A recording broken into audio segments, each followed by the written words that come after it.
Hey guys, it's Ben the Coin Geek at Old Pueblo Coin. Today I have an unboxing video of a different type for you because somebody had asked what it looks like when you get these packages from Heritage auctions and you've got, it's paper money, right? And so I already opened this obviously just so I don't have to spend time tearing it open. But this, you feel like you're opening the Russian doll thing, where like piece after piece after piece. This outer portion will have an invoice on it, and then you've got this cardboard that is super thick, super stiff. And then you've got your banknote. And what we're going to get after on this, that's just the opening section. And now I want to talk about this banknote, which is super awesome. Banknote from Winslow, Arizona. And for those of you who are Eagles fans or of that generation, yes, that is that Winslow standing on a corner in Winslow, Arizona. And I'm still not going to sing. Oh, man. All right. So these notes, of course, are gorgeous to start with, the older U.S. banknotes. But really, one of the things that I want to just talk about when it comes to collecting stuff like this is, the overall scarcity and rarity. The Paper Money Guarantee Corporation called this a 63, a choice uncirculated. But a banknote like this is really so scarce. There's only a handful known. This is actually tied for the finest known in the grading reports. What's fun about banknotes is with serial numbers, you can keep track of a lot of that type of stuff. So Winslow is in Navajo County, Arizona, which, if you don't know, it is, it's like this really long, narrow strip of land, but it's not, how would you put this? It's not horizontal, it runs vertically. And this bank was chartered in 1924. And they only made $407,000, $940 in total currency of all types. And so it was not a whole lot of this stuff made.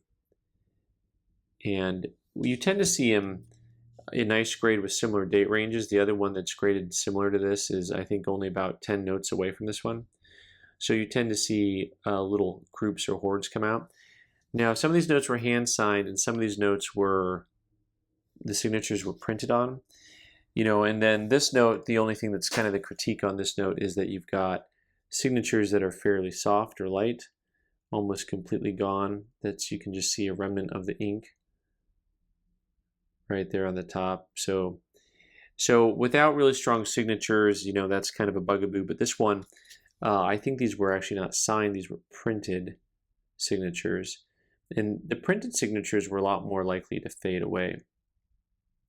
But these banknotes, the older census said there's only a total of 14 large size notes of all types. So they made $5, $10, and $20 notes.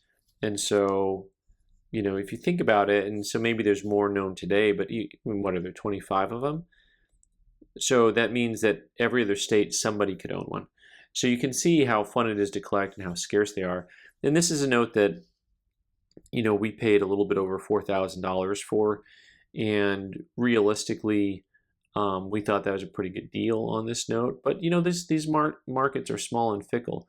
At the same time that this note was being sold, there were some other notes from Arizona that were being sold that had, I felt, sold for double their value.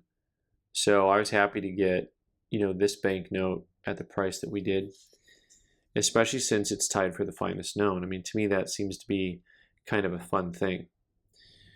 So in 1935, there were only $1,150 face value not accounted for. So the banking system, they actually would account for the currency as it was brought back in by serial number. If something was brought back in and destroyed, they actually accounted for it. So there's only $1,150 total face value out in large size currency in 1935. Anyway, so I hope you enjoyed that. It's a fun banknote, fun for me. Anytime you have Arizona banknotes for sale, feel free to contact us at staff@oldpueblocoin.com. We're always happy to entertain offers, and happy to look at Arizona, anything Arizona. All right, guys, thanks so much for watching. I'm Ben the Coin Geek. You can subscribe by clicking on the button in the corner and watch more videos on the right side of the screen. Thanks.